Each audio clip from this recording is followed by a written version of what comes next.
안녕하세요. 시청자 여러분께 건강 솔루션을 전해드리는 TV닥터 처방전 이승재입니다.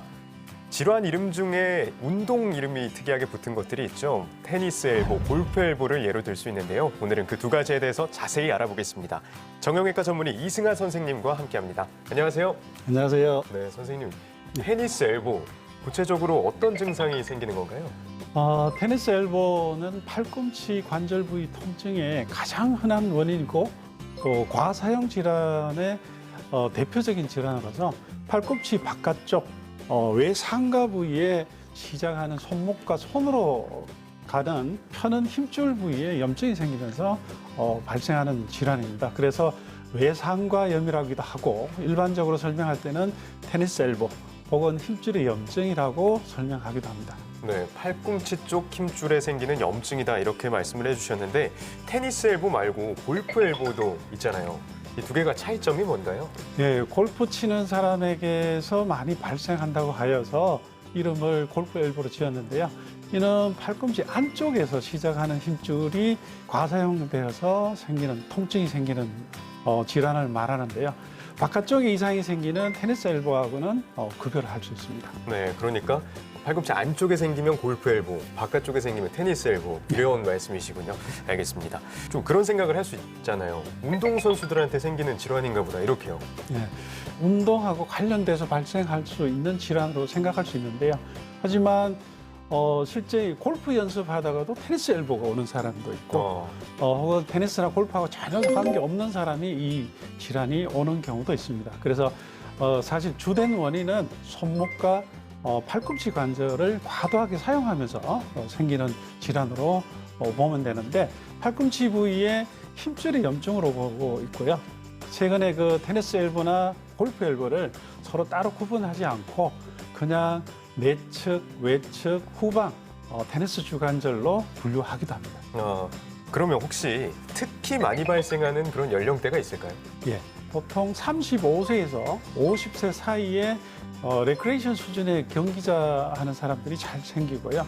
그 발생 위험 인자로서는 과사용 위험성이 있는 35세 이상 혹은 높은 활동 수준이 요구되는 그 운동, 직업을 하고 있는 사람들 그리고 부적절한 적응 수준에 있으면서 통계적으로 1kg 이상의 기구를 들고 사용하는 일을 하거나 혹은 하루에 적어도 10회 이상, 20kg 이상 무게를 가해지는 일을 하거나 하루 2시간 이상 반복적으로 작업을 하는 경우에 위험도가 굉장히 높다고 하고 있고요. 남녀 간의 차이는 큰 차이는 없다고 알려져 있습니다. 그러면 테니스 엘보나 골프 엘보 이렇게 이게 생겼다라고 의심할 만한 증상들 이런 건 혹시 어떤 게 있을까요? 일단 팔꿈치에 문제가 생기게 되면 통증이 옵니다.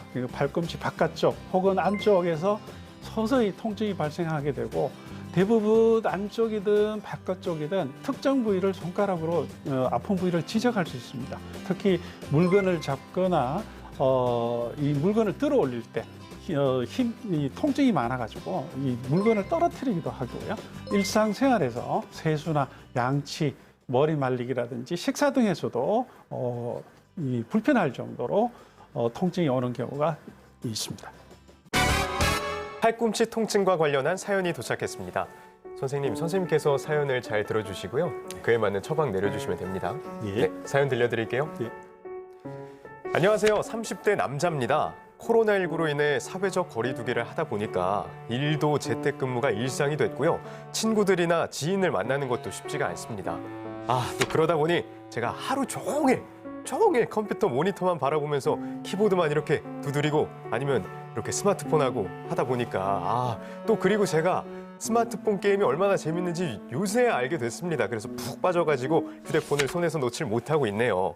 아무튼 대부분의 시간을 제가 이렇게 늘 팔에 쓰다 보니까 얼마 전부터 팔꿈치 쪽이 좀 아픕니다. 물건을 잡을 때 힘이 빠져서 놓친 적도 있고요. 주변에 이런 증상을 얘기해봤더니 테니스 엘보 아니냐 이렇게 물어보더라고요. 그런데 그러면서 테니스 엘보가 아닌지 스스로 확인할 수 있는 방법이 있다고 하더라고요. 어떻게 확인하는 건가요? 라고 사연을 보내주셨어요. 예. 테니스 엘보 자가진단법 이런 게 좀 있으면 알려주시겠어요? 예, 이 주먹을 꽉 쥐는 동작을 하면 통증을 팔꿈치 부위에 통증을 느끼게 되어 있습니다. 또한 손등을 위로 해가지고 손등을 등 쪽으로 이렇게 힘을 가하고 다른 한 손으로는 저항감을 해서 이렇게 힘을 주게 되면 통증이 더 심하게 되는 게 이게 특징적인 증상으로 볼 수가 있습니다. 네, 그러면 정확한 검사도 좀 필요할 것 같은데요. 예. 이학적 검사하고 함께 진단 검사를 하게 되는데 일반 방사선 검사, 초음파 검사, 자기 공명 영상 검사를 하게 됩니다. 통상 그 일반 방사선 검사에서는 다른 질환이 있는지 퇴행성 관절염이라든지 부골, 이단성 골연골염 같은 것들이 있는지 엑스레이로 알 수가 있습니다. 저의 경우는 반대편까지 찍어서 서로 비교하기도 합니다. 그리고 초음파 검사가 있는데요. 이거는 힘줄 부착 부위에 염증 조직이 있는 것을 확인할 수 있습니다. 그리고 자기 공명 영상 촬영으로는 힘줄 내의 염증과 골 병변, 그다음에 관절 안의 병변까지 다 확인할 수 있게 됩니다. 네. 그러면 이렇게 검사를 받고 나면, 진단을 받고 나면 치료는 어떻게 이루어지나요? 네, 테니스 엘보의 치료는 이 손상된 힘줄이 자연적인 회복을 향상시킬 수 있도록 해야 합니다. 발병 원인이 근본적으로는 과사용이 있기 때문에 과사용하는 것을 억제하여 힘줄이 자연 회복할 시간을 줘야 하는데 통상 팔을 사용하지 않고 3주에서 4주 정도 휴식해야 회복이 되게 됩니다. 팔꿈치를 사용할 때 통증이 적게 오게 하는 특정 동작이 있습니다. 예를 들어서 손등을 위로 해서 이렇게 물건을 잡으면 아파서 못 드는데 손바닥을 위로 해서 들면 들 수가 있어요. 손바닥을 아래로 해서. 예, 이렇게 어떤 특정 동작, 통증을 유발하는 특정 동작을 피하면서 일을 하게 되면 훨씬 도움이 될 수가 있고 또한 일을 하실 때 이 손놀림을 빠르게 하는 분들이 잘 오게 돼 있습니다. 그래서 좀 천천히 느긋하게 하는 방법도 도움이 될 수 있겠습니다. 네. 그런데 사실 이게 과사용이 문제라고 해주셨는데 이게 사실 뭐 일을 안 하고 그러는 게 사실 쉽지가 않잖아요. 예, 맞습니다. 그러면 당연히 그 다음으로 생각하는 게 쉬는 거 말고 예. 뭐 주사나 약물 이런 걸 좀 생각해 볼 것 같거든요. 예, 그 중에서 이제 통증이 극적으로 이렇게 호전될 수 있는 게 국소 스테로이드 주사 요법이 있습니다. 이거는 한 번 맞으면 일주일 이내에 통증이 사라져서 환자분이 굉장히 만족도가 높긴 한데 단점으로는 2개월이나 3개월 뒤에 다시 아파져 온다는 게 문제가 되고요. 한 50% 이상 재발을 하게 되어 있습니다. 그리고 당뇨 환자에서는 사용이 좀 금지되어 있고요. 이게 자주 맞다 보면 피부가 흰색으로 탈색되기도 하고 힘줄 주변에 석회화가 보이기도 하고 1년에 3회 이상 정도 맞게 되면 오히려 주사 효과가 없는 것으로 알려져 있게 됩니다. 그러면 혹시 뭐 주사나 약물로만 뭐 완치가 되면 좋겠지만 수술이 필요한 경우도 있나요? 수술이 필요한 경우도 있습니다. 주로 이제 보존적인 치료는 대부분 90% 이상 좋아집니다.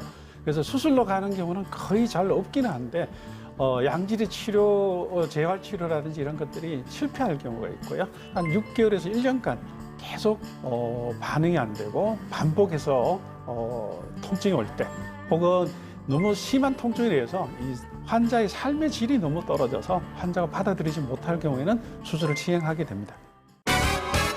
이번 코너는 OX 퀴즈로 알쏭달쏭 긴가민가한 건강 속설을 올바르게 알아보는 시간입니다.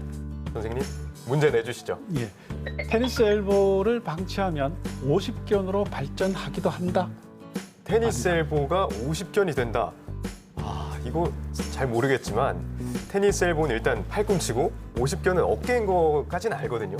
그래서 뭔가 아닐 것 같아서 정답 X 하겠습니다.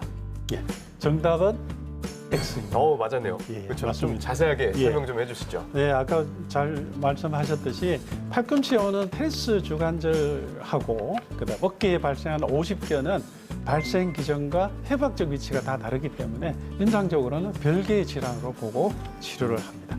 그러면 뭐 별개의 질환으로 보기 때문에 또 방치한다고 뭐 어깨로 올라가고 뭐 이런 건 아닌 거네요. 그런 건 아닙니다. 네, 알겠습니다. 그러면 선생님 다음 문제 주시죠. 예, 팔꿈치 통증이 테니스 엘보나 골프 엘보가 아닐 수도 있다. 아닐 수도 있다. 그럴 것 같네요. 테니스 엘보나 골프 엘보 말고도 그런 팔꿈치 통증이 생길 것 같거든요. 정답 O 하겠습니다. 정답은 O. 맞습니다. 맞군요. 예. 그러면 또 어떤 것들이 있을까요? 네, 발꿈치 통증은 이 테니스 주관절 이외에도 폐행성 관절염이라든지 박리성 골염, 그다음 신경 압박 증후군 등으로도 올 수 있기 때문에 감별이 요하는 질환입니다.